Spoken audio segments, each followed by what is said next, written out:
Durant le mois de janvier, j'ai été invitée, dans le cadre du projet Africa, à découvrir une nouvelle culture à travers la lecture d'un livre.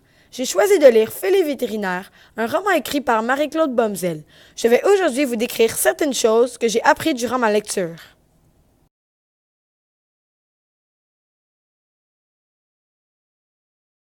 Félix est le personnage principal de l'histoire, et elle veut devenir vétérinaire, d'où le titre du livre. Elle part de la France pour se diriger vers le merveilleux pays du Kenya où toute l'histoire prend place. Ce pays est situé en Afrique de l'Est et la capitale est Nairobi.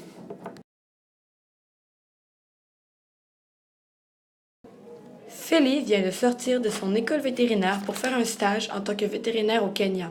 Là-bas, elle rencontre Alban et Jalil.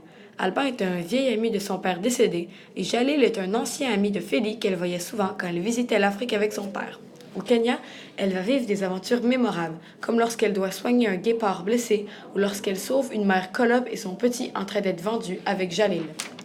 Elle va vite se lier d'amitié avec ce dernier, mais va être bouleversée vers la fin de son voyage quand elle va découvrir quelque chose d'effroyable. L'histoire ne se passe pas complètement en Afrique. Sur les 190 pages, 123 se déroulent au Kenya. Je vais maintenant vous décrire 3 lieux qu'on retrouve dans mon histoire.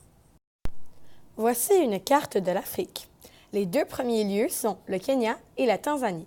Le Kenya a une superficie de 580 367 km² et une population de 49,7 millions d'habitants. La Tanzanie a une superficie de 945 087 km² et une population de 57,31 millions d'habitants. Pour continuer avec le lien avec le roman, donc c'est au Kenya que toute l'histoire prend place et pour la Tanzanie, c'est Félix qui compte les gnous qui se rendent à Serengeti en Tanzanie. Savez-vous comment on appelle ce type de formation végétale? Ceci est une savane. On en retrouve dans les régions chaudes ayant une longue saison sèche, donc définitivement pas au Québec.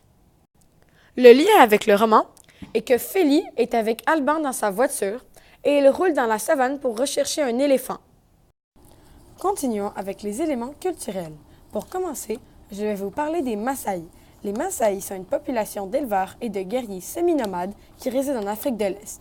Félix trouve cela dommage de voir que les Maasai déclenchent des feux artificiels afin de pouvoir avoir de l'espace pour garder le bétail. Ensuite, l'acacia.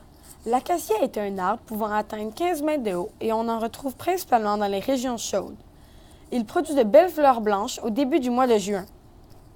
Félix s'installe en dessous d'un acacia pour observer la girafe qui a de la difficulté à accoucher. Je vais maintenant vous parler du colobe. Le colobe est un singe au pelage noir et il a de longs poils blancs sur les côtés de son corps qu'on appelle manteau. Jalil et Félix trouvent une mère colobe avec son petit qui était vendu sur le marché. Ils ont donc décidé de les sauver. Je vais continuer avec les Kenyans. Les Kenyans sont les habitants du Kenya. Ce peuple a plusieurs religions. Beaucoup de Kenyans travaillent au centre et aident à soigner les animaux. Je vais terminer en vous parlant du guépard. Le guépard est l'animal le plus rapide au monde. Il est carnivore et il fait partie de la famille des félins. Félix doit soigner un guépard blessé dès son arrivée au Kenya.